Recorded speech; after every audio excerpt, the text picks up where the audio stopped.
Selamat sore Kak. Sore. Perkenalkan nama saya Aulia. Halo. Dan ini teman saya. Adrian Giovanni. Halo. Kami Yo, dari ya.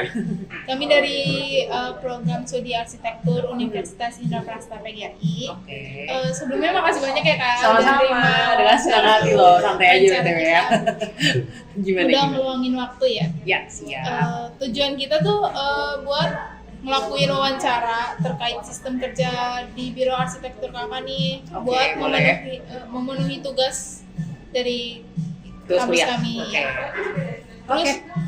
Gimana ada yang bisa dibantu? Kayak apabila berkenan nih, saya mohon izin untuk mendokumentasi. Siap. proses Oke. wawancara. Semoga bermanfaat ya. Semoga wawancaranya aman, damai. Pasti aman. Santai dong, santai aja. Oke, gimana? Jadi gini Kak, Oke. sebelumnya izin aku mulai untuk Boleh, membuka silakan. proses wawancaranya. Ya, Mungkin langsung ke pertanyaan aja kali ya Kak. boleh. Atau aku perkenalan dulu? Oh boleh. Boleh, Baik, perkenalan dulu Oke, kali aku Kak. izin kenalan dulu. Thank you banget sebelumnya buat waktunya. Halo semuanya, kenalin aku Bunga, umur aku 26 tahun. Sekarang lagi jadi architectural designer di salah satu konsultan arsitek namanya Ata. Itu kita bergerak di bidang arsitektur dan interior, tapi fully design aja ya. Jadi kan ada, kalau kalian tahu mungkin sekilas kayak ada desain yang di kantor, jadi planning, research segala macam, sama yang di lapangan. Tapi kita fully ngedesain. Nah, kantor kita itu di Jakarta Utara dan sekarang proyeknya mostly itu rumah tinggal. Tapi akhir-akhir ini kita juga sempat kayak lagi desain restoran, terus ada juga fit out office, jadi interior segala macam tuh ada gitu. Buat pembukaan dulu. Oke, boleh dilanjutin, sorry. Masih Kak sudah memperkenalkan biro arsitekturnya. Ya, gimana itu? Mungkin mungkin tadi aku mau tanya juga. Berdirinya biro ini itu dari kapan ya Kak? Oke, jadi Sama mungkin pendirinya siapa gitu. Oke, jadi ATA itu sebenarnya adalah singkatan dari nama prinsipalku, yaitu Aaron Chi. Jadi namanya Aaron Chi. Jadi Pak Aaron ini tuh kalau nggak salah memulai ATA ini dari tahun mendekati pandemi sih. Jadi kayak around 2020 atau 2021. Jadi berarti sekarang kurang lebih running udah mau 5 tahun. Dan surprisingly aku adalah staff pertama beliau. Staff pertama beliau aku masuk itu tahun 2023 sampai sekarang berarti udah mau 3 tahun sama beliau gitu. Sorry tadi apalagi pertanyaannya soal itu? Ya tadi tahun berdiri sama prinsipal pendirinya. Iya gitu. Misi dari Pak Aaron dan kantor kita namanya Anta. Oke. Aku melihat beberapa sekilas mungkin karya-karyanya. Oh, udah pernah lihat? Iya, Oke. sudah pernah lihat. Gimana tuh? Jadi kalau melihat karya-karyanya, biro ini lebih banyak bergerak di bidang proyek. Tadi itu aja Kak. Iya. Restoran. Betul. Sejauh ini. Iya, jadi kita sebenarnya mostly itu arsitektur dan interior. Tapi memang arsitektur itu kan kayak lebih global ya. Jadi kita ngurusin benar-benar dari layouting denahnya, terus habis itu kita juga ngurusin visualnya tuh dalam bentuk fasadnya tuh pakai material apa, bentuknya, transformasi masanya segala macam. Nah, setelah itu semua udah di-fixin sama klien, baru kita nanti fokus masuk ke interiornya gitu. Sama di sini setiap biro tuh biasanya punya ciri khasnya masing-masing. Mungkin kalau di biro perusahaan Kakak sendiri itu filosofi atau pendekatan desain yang selalu dipegang itu seperti apa ya Kak?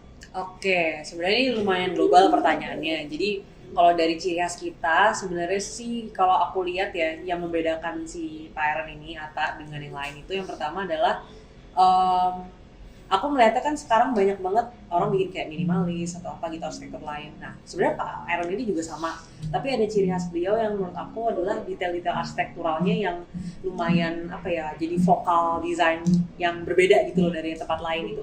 Jadi Pak Aaron ini orangnya bener-bener yang sangat-sangat memperhatikan kayak sesimpel di lantai itu kan nanti mungkin kalian bisa lampirkan ya kayak ada pelinan lantai, jadi biar lantai itu nggak kotor itu biasanya kan langsung misalnya keramik nih material lantainya nanti ditempelin keramik juga. Nah kalau Pak Aaron itu beda gitu loh, jadi dia cuma mainin kayak shadow line atau garis garis bayang gitu sekitar 1 mili, jadi tuh kesannya kayak tembok itu melayang, itu salah satunya. Jadi kayak detail-detail kecil tuh beliau perhatiin banget gitu.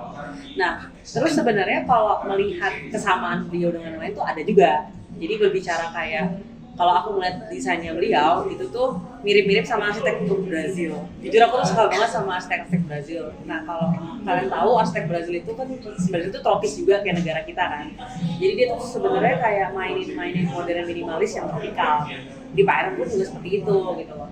Dan selama ini kan kalau kita lihat juga perbedaannya dari tempat lain tuh Pak Aaron itu menurutku masih yang bangunan itu simple. Jadi kan selama ini minimalis, let's say minimalis itu kayak bentuknya sederhana, tapi kan ada juga yang mainin parametrik kayak bangunannya itu melengkung atau apa gitu kan. Nah, kalau di Pak Aaron ini tuh justru beliau hanya ya udah kalau kita berbicara something yang outstanding atau menarik itu nggak mesti soal parametrik atau apa, tapi kita sebenarnya bisa bikin dari misalkan masanya dasarnya kotak atau persegi panjang, itu pun tuh bisa dibikin luar biasa juga gitu loh tanpa harus kita gelombangin atau apa. Itu sih yang menurut aku bikin aku senang sama filosofi dari desainnya Pak Aaron gitu. Sorry ya kalau berbelit-belit, tapi aku jujur aku juga ya itu sih yang aku tangkep gitu. Terima kasih Kak. Thank you, pertanyaannya bagus. Oke. Senang. Jadi sama mungkin kalau boleh tahu ketika ini terkait sistem kerja ya Kak. Ya. Kalau boleh tahu ketika ada klien baru datang tuh biasanya alur pengerjaan proyek itu dimulainya dari tahap apa aja dan tahap apa dulu gitu. Oke, jadi kalau berbicara tentang alur proyek, lagi-lagi itu kan tadi kita dibagi jadi yang kerjain yang ngedesain doang sama ada di lapangan. Nah kalau kita kan karena purely design, jadi secara global itu kita tuh minimal banget paling cepat 3 bulan itu proses desain udah selesai, terus kontraktor udah bisa bangun. Atau ada yang paling lama pun 6 bulan. Tapi ada juga yang lebih dari 6 bulan pun ada. Nah biasanya kalau klien datang ke kita, itu pasti yang udah pertama kali kita lakukan adalah nanya ke mereka kebutuhan mereka tuh apa. Misalkan mereka butuh punya lahan untuk bangun rumah tinggal. Nah rumah tinggal itu apakah mereka mau bangun dari nol lagi atau direnovasi. Nah kemudian kita tanya dulu mereka pengennya tuh bentuk yang seperti apa gitu loh. Karena kita tuh mau cari klien yang, maksudnya kan kita juga punya identitas tersendiri. Tapi kan kita nggak bisa terlalu 100% idealis kan. Jadi kayak kita harus mengikuti kemauan klien juga gitu loh.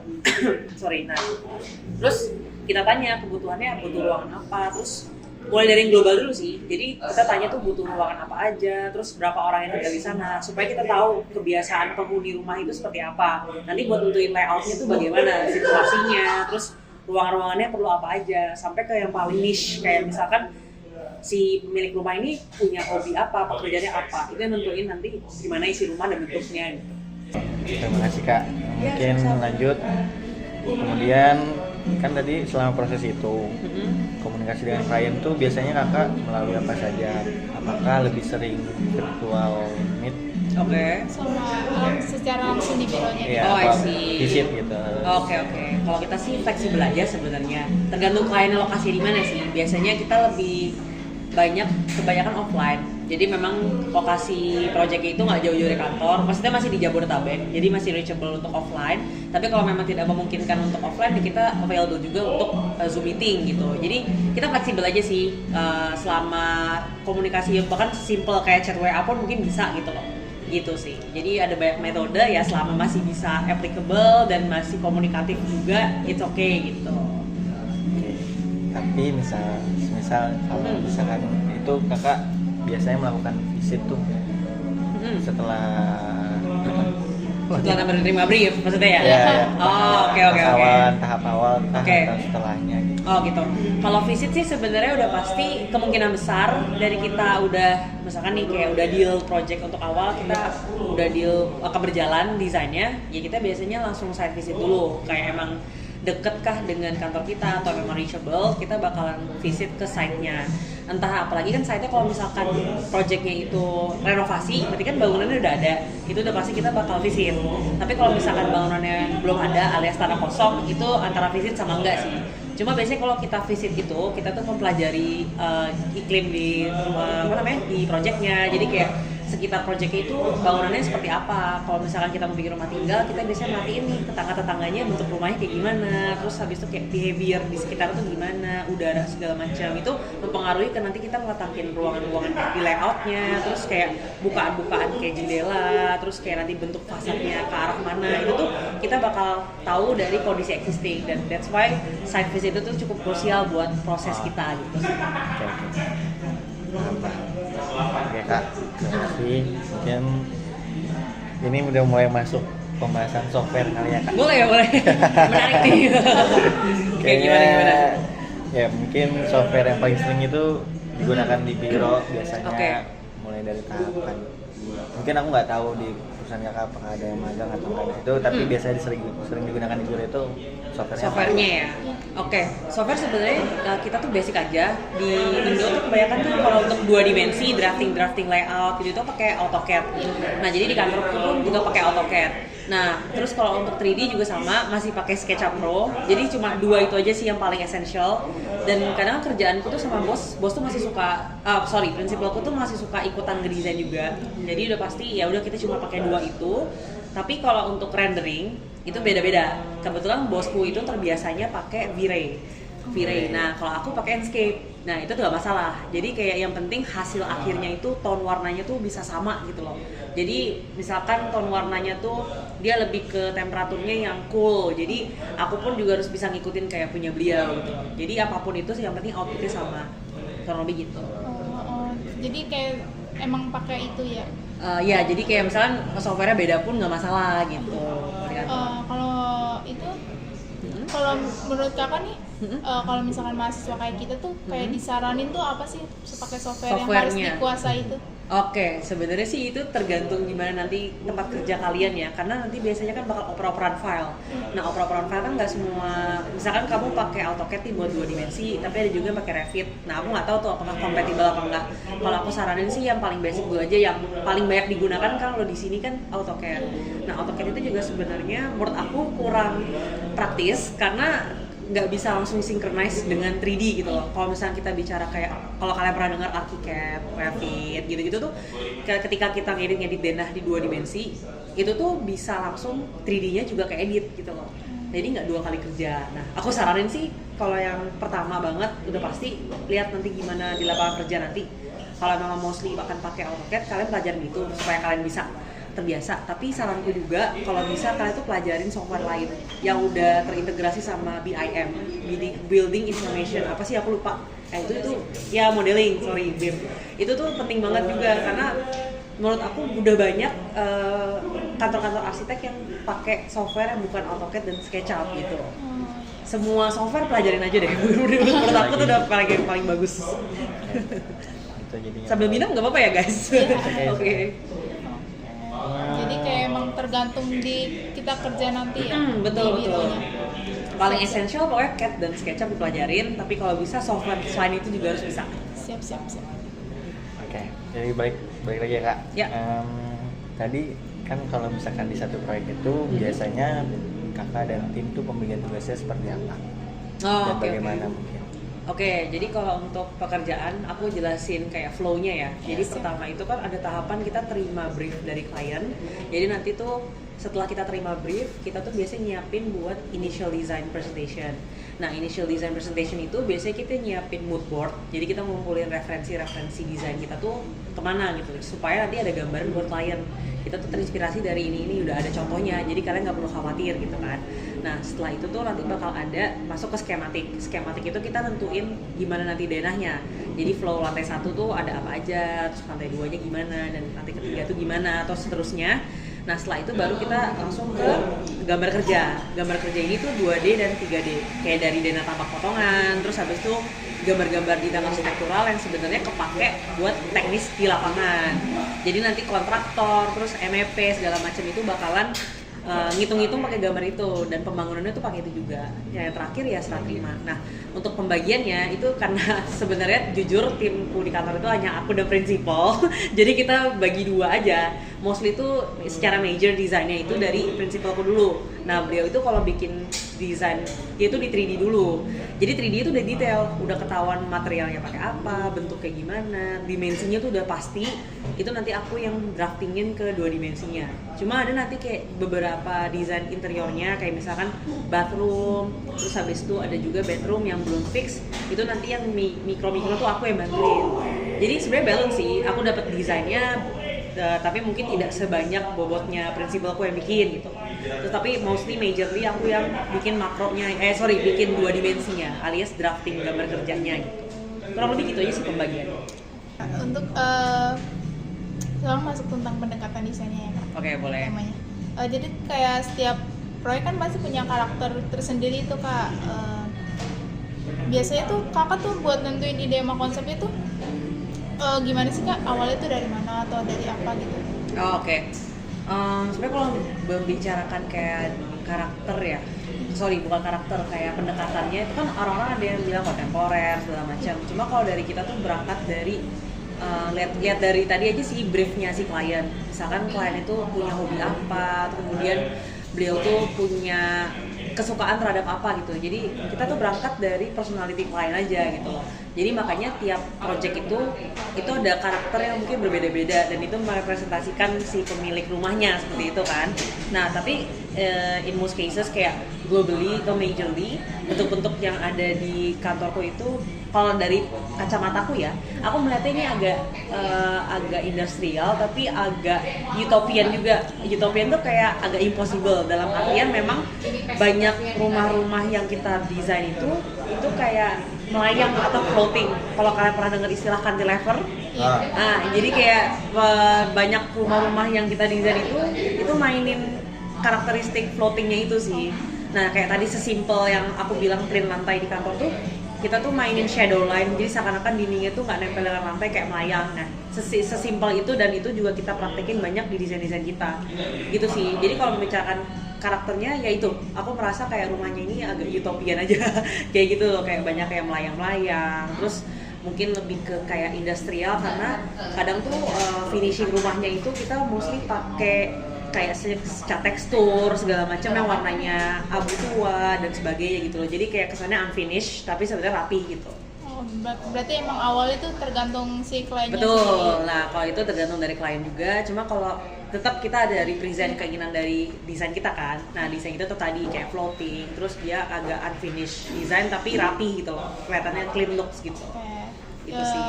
Kalau ini pertanyaan aku sebenarnya. Boleh. Kalau itu tantangannya tuh biasanya apa sih Kak? Apa dari tuh, komunikasi kliennya Kak? Tantangan selama bekerja. Iya, setiap Oke. proyeknya itu.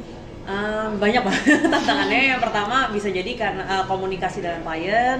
Kayak misalkan klien kan kebanyakan bukan dari background kreatif juga ya. Jadi mereka bukan awam sih, dalam artian tuh mereka kurang harus dijelasin secara detail gitu loh. Karena kalau kita sesama arsitek ngomongin 2D itu kan kita lihat dari atas, orang udah tahu misalnya denah cara baca gimana, ini notasi dinding atau apa. Nah, kadang challenge-nya di situ sih, karena kita tuh harus menyediakan media presentasi yang menurut aku klien tuh bisa paham gitu loh. Nah, dan kita tuh juga harus bisa menyampaikan kenapa kita bikin desainnya tuh kayak gini gitu loh. Karena klien itu, mau pause dulu. Oke, lanjut ya, sorry. Menurut aku ya itu tantangannya adalah ketika kita mempresentasikan desain kita ke klien gitu loh. Karena tuh kliennya itu ada yang pengen dia tetap kekeh sama keinginannya dia, tapi kan kita juga pengen sebagai arsitek tuh desain kita tampil ya. Nah, itu tuh harus bisa ngomongnya tuh penggunaan kalimatnya, atau mungkin ya kita harus clear mind aja sih ketika kita menyampaikan kenapa desain kita tuh seperti A gitu loh, kenapa kita desainnya seperti B. Yang penting kita tuh tetap memenuhi keinginan mereka, tapi tetap tanpa harus kayak kita tuh egonya terpenuhi. Ngerti gak sih, kayak kadang bisa idealis kadang enggak gitu loh. Nah gitu yang pertama. Yang kedua menurut aku tantangannya adalah ketika kita tuh kejar-kejaran sama deadline. As you can see kan tadi aku udah bilang aku cuma berdua sama bosku di kantor. Nah sementara project kita alhamdulillah lagi lumayan banyak, jadi kayak kita tuh harus keep up with the pace yang ada. Misalkan minggu ini harus selesai project A tuh sampai mana gitu, tapi at the same time pernah juga kayak project B harus diselesaikan di minggu yang sama gitu loh. Jadi kayak keep up with the schedule itu yang lumayan challenging gitu. Nggak susah sih, tapi challenging aja, kayak aku harus bisa ngatur schedule atau jadwal itu lebih lebih disiplin lagi gitu loh. Gitu sih, kurang lebih dua itu yang paling challenging selama bekerja. Berarti emang komunikasi buat sama si kliennya itu penting banget ya Kak? Penting banget. Emang pakai harus bahasa yang benar-benar sederhana. Betul. Sesederhana mungkin supaya klien tuh paham gitu. Buat next pertanyaan, Gimana kayak sebesar apa sih Kak pengaruh kondisi set terhadap desain yang dibuat di biro Kakak? Oke, kalau menurut aku sangat-sangat berpengaruh seberapa besar ya. Itu tuh relatif sih, tapi yang jelas kenapa sangat berpengaruh yaitu tadi kayak kita buat menentukan bukaan kayak jendela atau opening pintu itu ke arah mana segala macam itu kan tergantung dari pergerakan udaranya, terus kemudian pergerakan sinar matahari gitu. Itu kan nanti kan berpengaruh juga. Kalau misalkan kita naruh let's say sisi timur itu kan udah pasti kena matahari pagi kan, tapi kita naruh bukaan besar banget, nah berpotensi kan akan panas di dalam situ. Kalau panas itu kan jadinya orang cenderung akan menggunakan AC segala macam, nah energinya kan akan lebih banyak, listrik bakal lebih banyak terbuang gitu, jadi kurang efisien atau apa gitu. Nah menurut aku tuh sangat berpengaruh sekali sih dengan hal itu. Kemudian juga bisa juga berhubungan sama bukaan nanti untuk privasi dalam ruangan kan. Let's say kalau misalkan ternyata tetangga di daerah timur, di misalkan dia orientasi jalannya ke arah timur, terus di sisi kanan kirinya ada tetangga, nah kita tapi naruh bukaan besar banget gitu kan, itu kan berpotensi bakalan menimbulkan bocoran privasi juga gitu loh, tetangga bakal bisa dengan mudah lihat ke dalam ruangan dan sebagainya gitu. Nah itu tuh penting banget kita tahu karakteristik desain itu seperti itu, mengaruhi nanti peletakan jendelanya, pintu dan sebagainya sih, kurang lebih kayak gitu. Aspek-aspek yang paling penting berarti ya kan? Iya benar, karena kan untuk kenyamanan klien kan, jadi kita harus pentingin itu juga. Terus kalau misalkan budaya lokal atau karakter lingkungan sekitar nih, apa bisa juga jadi pertimbangan dalam proses perancangannya tersendiri? Bisa juga, cuma kalau mostly sih kita lebih ke ini sih, biar tahu aja di sekitarnya site itu tuh bentuk karakteristik tipikal itu seperti apa gitu loh. Nah karena kita pengen buat rumah ini tuh ketika ada orang lewat atau ya cuma sekedar lewat atau ada yang bertamu tuh kayak wah rumahnya ini beda ya dari yang lain gitu loh. Nah justru kita tuh nggak mau kelihatan sama dengan di sekitarnya gitu loh. Jadi that's why penting banget untuk mendokumentasikan atau mempelajari karakteristik di sekitar itu gimana gitu loh. Tapi kita pengen bikin lebih outstand dari yang ada di sekelilingnya aja sih gitu. Oke, untuk next pertanyaan mungkin tentang teknologinya ya Kak? Boleh. Buat kalau saat mempresentasikan desain atau ini nih sama klien, ya. Media apa sih Kak yang paling sering digunain? Oke, ini media berarti untuk presentasinya ya? Iya. Kita sebenarnya cuma langsung pakai PDF viewer aja sih, nggak ada nothing special lah. Tapi kita mostly tidak pernah pakai video, jadi ya udah langsung media tuh let's say pakai PDF kan, jadi soft file aja, terus kita presentasiin. Kalau misalnya ketemu ya kayak gini aja, kayak buka laptop, buka PDF-nya, terus langsung kita liatin nanti dari skematiknya, dari references-nya, sampai ke gambar kerjanya Dena, sampai ke 3D-nya sih. Renderannya tuh udah harus ada. Nah kita tuh minimal banget media presentasinya itu harus ada renderan 3D-nya, karena itu kan yang justru yang menjual tuh di situ. Karena lagi-lagi aku bilang klien tuh nggak semuanya paham 2 dimensi dan 3D kan, karena ketika aku udah di render itu material finishing, tekstur kayak misalkan cat biasa nih polos, terus dibandingkan dengan cat tekstur di sana kan beda tuh. Nah kalau di renderan itu baru kelihatan gitu. Tapi kita nggak pernah bikin video sih so far. Berarti emang khusus PDF aja? Iya, pakai PDF aja sih. Kalau emang ada request mungkin itu bisa dibicarakan nanti sama klien. Gitu sih. Pas nih. Berarti untuk rendering atau visualisasi 3D itu sangat membantu banget ya kan untuk klien. Banget, karena kita bisa meng-outstand kayak ngasih lihat material. Misalkan ada meja kayu, terus ada juga finishing veneer atau HPL itu kan beda ya.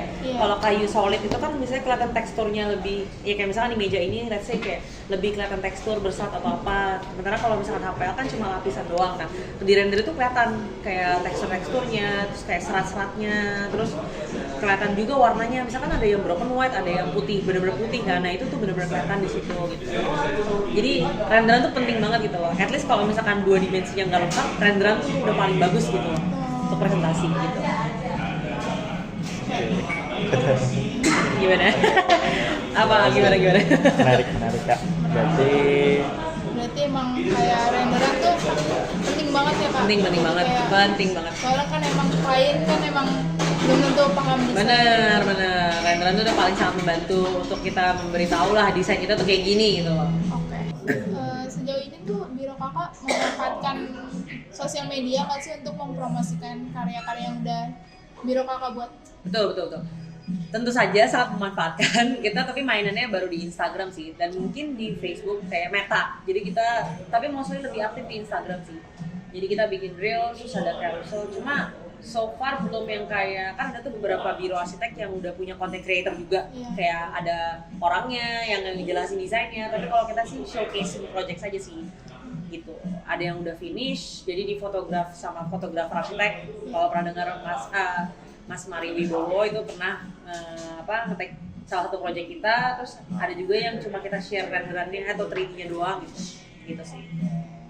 Aku mau nanya pribadi nih Kak. Boleh, tanya aja. Tapi maksudnya apakah nanti ke depannya akan ada kayak apakah ke depannya nanti akan ada kayak apa sih namanya portal link website jadi akses Iya, website ya. Website. apa sih rekam jejaknya Lebih profesional lah ya, yang lebih profesional. Hopefully sih ada ya, tapi mungkin untuk sekarang kita baru cukup di Instagram aja karena project kita belum yang terlalu banyak banget, terus orangnya juga baru berdua aja. Tapi hopefully kan dengan adanya keinginan seperti itu, tandanya biro kita akan growing ya. Jadi aku sangat berharap itu akan terjadi sih. Harusnya sih bakal ada. Gitu. Kalau kayak animasi gitu penting nggak sih untuk proses presentasi ke klien gitu? Kalau menurut aku sebenarnya penting karena animasi itu kan kayak simulasi, kayak kita jalan di dalam bangunannya kan. Iya. Ketika kita bikin video tuh kita bisa naruh posisi kita, positioning kayak kita jalan ke dalam bangunannya gitu kan. Tapi untuk sekarang karena ya lagi-lagi tadi kayak kita mentok di gambar render, foto render aja, jadi itu mungkin akan kita rencanakan lah di waktu mendatang kalau proyeknya memang lebih kompleks yang benar-benar butuh video gitu. Kalau lebih gitu. ya Oke. gantian aku ya Kak. Boleh.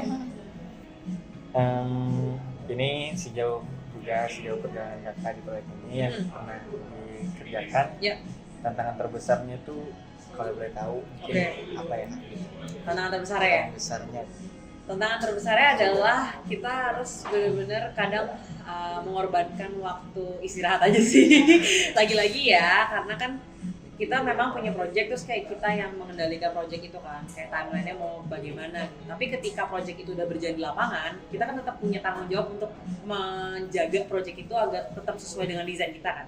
Nah, ada beberapa project di kita yang pakai vendor dan jadwalnya itu ketat banget. Nah, menurut aku itu challenge-nya adalah kita benar-benar harus bisa atur waktu kita buat submit beberapa gambar sesuai jadwal. Misalkan 2 minggu ke depan ini aku harus submit gambar interior untuk kantor gitu kan. Nah, di kantor itu nanti ada kontraktor interior, jadi ada pihak lain nih yang bekerja. Mereka kan harus ngerjain bikin custom furniture segala macam, itu butuh waktu. Nah, tapi kan gambar dari kita gitu loh. Nah, challenge-nya adalah kita harus bisa ngikutin schedule bersama. Jadi kadang misalkan kita tuh sebenarnya minggu ini tuh lagi fokus di project A, tapi si project B ini harus disubmit di minggu yang sama gitu kan. Karena kita harus memenuhi permintaan mereka, karena mereka juga dikejar waktu nih untuk nyelesain. Karena mungkin kantor itu akan dipakai lagi 3 minggu dari sekarang gitu kan. Nah, challenge-nya adalah kita harus bisa keep up semua schedule yang tiba-tiba nih misalkan di satu waktu harus selesai. Nah, itu sih kayak gimana kita harus bisa melobi jadwal kita sih. Itu challenge-nya yang pertama. Yang kedua adalah komunikasi dengan klien. Lagi-lagi tadi misalkan kadang sebagai arsitek itu pengen idealis ya, kayak kita pengen desain kita tuh ya lo tuh ngikutin desain kita, kasarnya gitu. Cuma kan ada beberapa yang kayak yaudah sih desain doang, kan yang penting fungsinya tetap terpenuhi gitu kan. Ya, itu tuh harus bisa gimana kita caranya supaya klien itu tetap oke, tapi ya dia juga terpenuhi gitu loh secara fungsi gitu loh dengan desain kita. Itu sih yang 2 krusial sejauh ini menurut aku. Oke, makasih ya Kak sudah menjawab. Sama-sama. Gimana? Kita lanjut ya kemudian. Boleh dong. Boleh nggak sih Kak spill beberapa pengalaman proyek yang paling berkesan atau membanggakan? Oke, kalau ada proyek berkesan membanggakan udah pasti yang first time kita lakukan ya. Jadi yang menurut aku sejauh ini di ATA yang paling membanggakan dan berkesan di aku adalah project namanya GM House. Jadi ini adalah rumah tinggal 3 lantai. Luasannya juga nggak yang terlalu besar, dia tuh luas tanahnya hanya 8x15 atau 20 ya, 8x15 meter. Sebenarnya ketika aku masuk kerja di ATA, project ini tuh udah jadi gambar denah segala macamnya gitu loh. Jadi layout udah ada, terus kayak tinggal menyelesaikan detail-detail perintilannya, kayak misalkan kayak detail tangga, sebagainya itu tinggal aku lanjutin. Nah, tapi ini adalah project pertama yang bosku tuh aku lepas gitu, dilepas. Dalam artian tuh udah kamu majorly kamu yang ngedesain kira-kira kamu mau pakai material apa untuk kayak misalnya fasad. Nah, kebetulan juga fasad itu sebenarnya ketika aku masuk udah ada desainnya kan. Nah, tapi ternyata si klien tiba-tiba di tengah jalan tuh berubah, kayak fasadnya pengen berubah nih gitu. Nanti mungkin aku akan bantu lampirkan yang mana projectnya ya, nanti tinggal ditambahkan di videonya. Jadi intinya tuh fasadnya awalnya tuh kotak-kotak kayu. Nah, tapi dia merasa kayak itu terlalu biasa, kayak udah banyak banget rumah yang kayak gitu. Jadi akhirnya akulah disuruh untuk diminta buat brainstorm kayak coba kamu bikin fasad baru, terserah pakai material apa, tapi yang jelas jangan sampai kayak grid kayak kotak-kotak lagi. Jadi intinya akhirnya yang sekarang ada di lapangan adalah yang aku buat gitu loh. Dan itu adalah pertama desain yang di-ACC oleh bosku, terrealisasi di lapangan, dan ketika aku lihat tuh kayak aku bangga banget jujur, karena finally for the first time desainku beneran terbangun gitu secara profesional. Kayak kalau tugas kan ya udah kita buat anggapannya kayak akan dibangun, tapi kan sebenarnya tidak gitu. Nah kalau itu beneran terbangun gitu. Nah GM House ini adalah salah satu proyek pertama di kantor yang aku diberikan kepercayaan untuk supervising ke lapangan. Terus aku yang beberapa kali ngedesain, misalkan di lapangan itu ada desain yang nggak bisa terrealisasi. Nah kita harus cari alternatif nih, caranya gimana supaya desain tetap terrealisasi, tapi kontraktor juga nggak bingung. Itu kadang-kadang aku juga dikasih kesempatan untuk bikin decision gitu loh, tanpa harus nunggu ACC dari prinsipal gitu. So GM House ini adalah project yang berkesan di aku dan yang paling membanggakan sejauh ini. Oke, berarti emang bener-bener ada di hati Cool lah. banget. Nah sampai sekarang kalau aku cerita sama keluargaku, atau temanku yang sama arsitek, aku akan selalu ceritain tentang project ini. Di Jakarta tapi ya. Kenapa sorry? Proyeknya di Jakarta. Proyeknya di Tangerang, tapi udah mepet Jakarta Barat. Di daerah mana ya? Aku lupa. Dekat-dekat Duri Kosambi sana lah. Proyek pertama pasti agak Betul, nanti mungkin kalian kalian simply kayak mungkin pertama kali masuk kuliah arsitek terus ngedesain, pasti tugas pertama akan berkesan kan di kalian gitu aja sih. Nanti juga sama di dunia kerja kemungkinan akan seperti itu. oke. Nah, aku boleh nanya? Boleh dong. Nanya, Mas, ya? Nggak boleh. Maksudnya Boleh. pertanyaan itu kalau misalnya boleh tahu nih Kak, proyek favorit Kakak tuh apa sih selama Selama di biro ini ya? apa GM House juga atau misalnya ada yang lain? GM House udah pasti nomor 1. Yang kedua itu adalah ada namanya KN House. Tapi KN House ini aku tidak pernah ikut desain karena memang ketika aku masuk ke kantor ini udah berjalan konstruksinya, dan ini menurut aku adalah salah satu proyeknya kebanggaan bosku karena memang nanti kalian bisa lampirkan fotonya juga. Dia itu karakteristiknya lucu, letak site-nya itu di tikungan, di hook gitu. Jadi challenge-nya adalah bikin fasadnya harus 2. Jadi harus kelihatan dari sisi sebelah kanan misalkan sama sisi kiri gitu. Jadi karena di hook kan itu tikungan. Dan aku bangga banget sama project ini karena memang project ini tuh ada ups and downs-nya gitu. Nah, kalau nggak salah ya pernah lah ada masalah dengan kontraktor, terus kemudian ditinggalkan sama kontraktor sebelumnya, jadi agak mandek seperti itu. Nah, itu tuh mungkin bisa banget terjadi lah, most likely terjadi ketika di lapangan gitu kan. Nah, tapi ya aku bangganya karena akhirnya project ini terrealisasi sesuai 90% sesuai dengan desain dari yang udah kita desain gitu loh. Jadi nggak yang jauh berbeda gitu loh. Memang takes time banget sih, yang tadinya harusnya cuma 2 tahun atau 3 tahun selesai, ini bisa sampai 5 tahun gitu. Tapi pada akhirnya jadi, dan ini cukup membanggakan. Gitu. Cukup. Iya, cukup. Gimana? Aduh, mungkin ini bisa share kali ya Kak, Iya. pengalaman atau tips untuk share kita nih mahasiswa arsitektur. Oke, untuk tips apa nih? Tips Yang saran. nantinya mungkin suatu saat someday itu ingin bekerja di biro arsitektur. Oke. Ini based on my personal experience aja. Aku kalau boleh jujur pas kuliah, aku tuh kalau bikin tugas studio atau ngedesain itu nggak pernah yang 100% selesai banget. Maksudnya gini, aku ngedesain secara major, nanti hasilnya kelihatan. Jadi bangunan itu seperti apa, bentuknya, pakai material apa. Cuma mungkin tidak yang sangat-sangat detail. Misalkan ada orang yang bikin layout, yang penting ketahuan nih denahnya berapa kali berapa ruangannya dan sebagainya. Tapi itu aku nggak pernah yang sampai furniture itu detail isinya apa. Nah menurut aku tuh ketika kita masih kuliah, sebisa mungkin ambis aja gitu loh. Ambis dalam artian benar-benar selesaiin apa yang kalian kerjain gitu. Karena nanti hasilnya itu kan akan mempengaruhi presentasi kalian gitu loh, dan ternyata itu akan sangat kepake komunikasinya ketika nanti kalian di dunia kerja gitu loh. Itu sangat-sangat kepake banget. Jadi menurut aku sih ketika kalian kuliah sekarang, tolong eksplorasi sejauh mungkin, selesaikan semua tugas kalian benar-benar 100% selesai, kayak presentasinya harus kelihatan bagus atau apa. Sebenarnya nggak mesti bagus, tapi bagus itu kan relatif ya. Yang penting tuh dibikin lengkap, dan kalian harus bisa komunikasiin itu ketika kalian lagi presentasi sama dosen. Anggap tuh dosen kalian adalah klien kalian nanti di masa depan gitu loh. Jadi anggap dosen kalian tuh adalah orang yang nggak ngerti desain, jadi kalian harus bisa gimana komunikasiin desain kalian itu ke mereka gitu.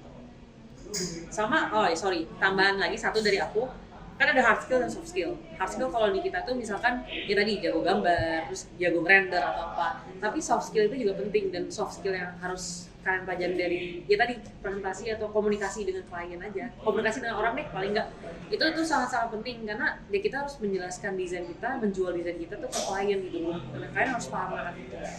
Gitu sih, itu tips dari aku. Makasih banget nih Kak. Sama-sama loh. Itu saja. Oke, thank you banget Gio sama kamu dan teman-teman. Makasih banget ya Kak. Iya, terima kasih juga loh akhirnya. Thank you ya. Semoga bermanfaat. Dadah. Thank you Kak Bunda. Thank you guys.